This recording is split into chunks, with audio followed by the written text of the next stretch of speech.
Hi, I'm Vani, a first-year student of IIM Indore. When I was preparing for IPMAT, I was so goddamn nervous. One thing that had really helped me out was understanding how the ATS calculation worked. The cutoffs have changed so much over the years, so let us try to analyze them. Hey, it's AfterBoards.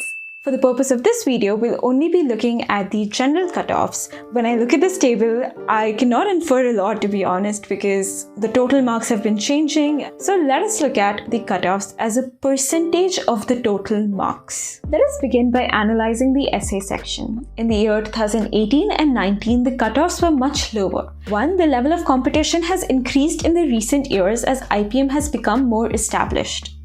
And we can say this because the cutoffs are lower in all of the sections.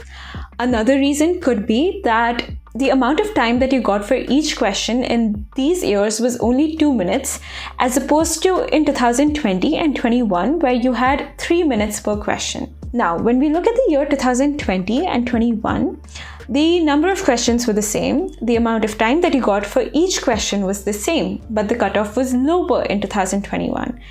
This can be explained by the level of difficulty of the paper. Even if you're not able to solve a lot of questions in your actual exam or in the mock, you need to understand that it's the difficulty level or it's the amount of time that you're getting for each question.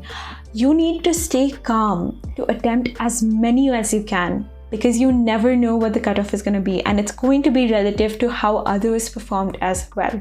If it's hard for you, it's hard for everyone. If it's easy for you, it's easy for everyone.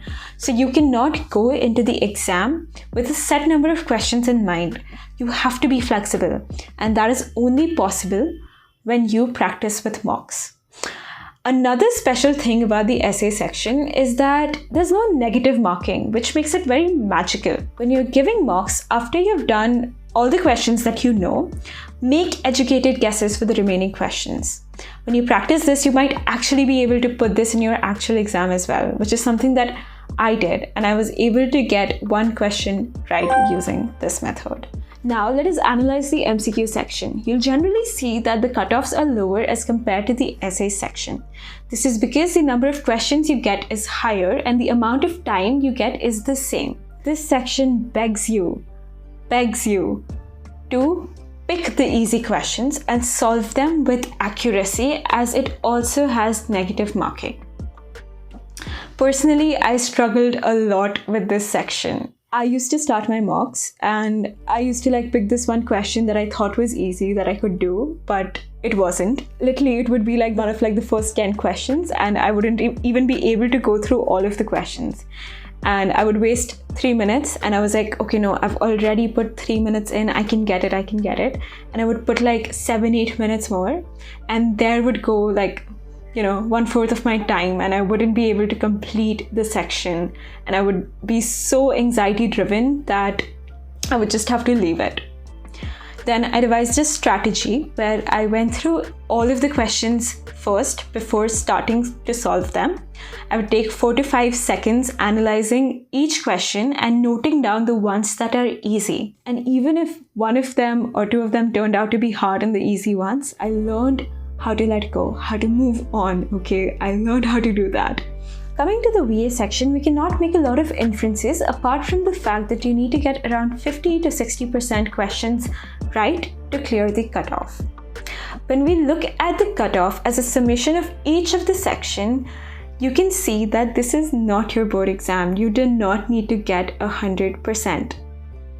The cutoff for the general section was 49% of the total marks. At max, if you consider all of the categories, 840 people got more than 49% in the exam. Honestly, this cutoff thing is a little overrated, because what actually matters is how you maximize your score.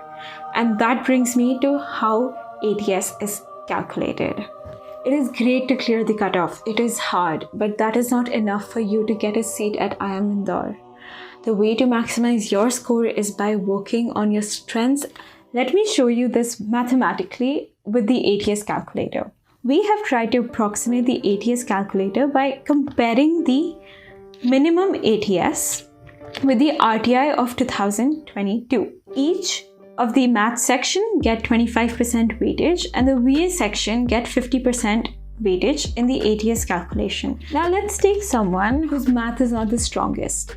So they're, say, clearing the math cutoff by only 1 marks, but they have a very strong VA and they get a good ATS, which is an approximation of 63. I'm just going to put this here. Now let's take someone who is great at maths, 48. Here I'll give maximum 105. VA section, say they barely clear the cutoff with 2 marks. A very high ATS of 78. And let's also take someone who is well distributed, 24, 63, 131, lower than the person who was maximizing in VA. And they too get a ATS of 63. The catch here is that all of these scores are of my friends who got into IIM Indore. There is no one way to gain admission. Let's also look at the graph and see how their distribution is. You do not need to get intimidated by the person who is scoring as high as 267. You need to understand that the way scores are distributed is a decreasing exponential graph. Maximum of the people will be on or near the cutoff, and as you get away from the cutoff, less and less number of people will score those marks. In fact, nobody scores full marks. You can see in the RTI that the maximum ATS is 86. You do not have to be rank 1 only. Even rank 50 gets into IIM Indore and they are treated just the same by the professors.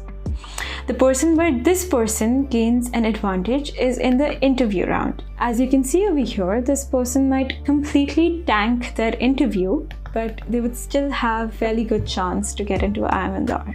And you have a low ATS, but do not give up even then. You've worked so hard until that point, you need to keep going. Say you've gotten only 55, you still have a chance to make it through your interview. You can get a really good interview score and again gain a competitive advantage. There's no one way, and your strength can also be the interview round after clearing the cutoffs. That is it. Thank you so much. I hope this helps. Well, do you want to join your dream college? AfterBoards.in is building India's most actionable educational app. Please register now for free instead of paying 4K later. It's AfterBoards.in. Hey, it's AfterBoards.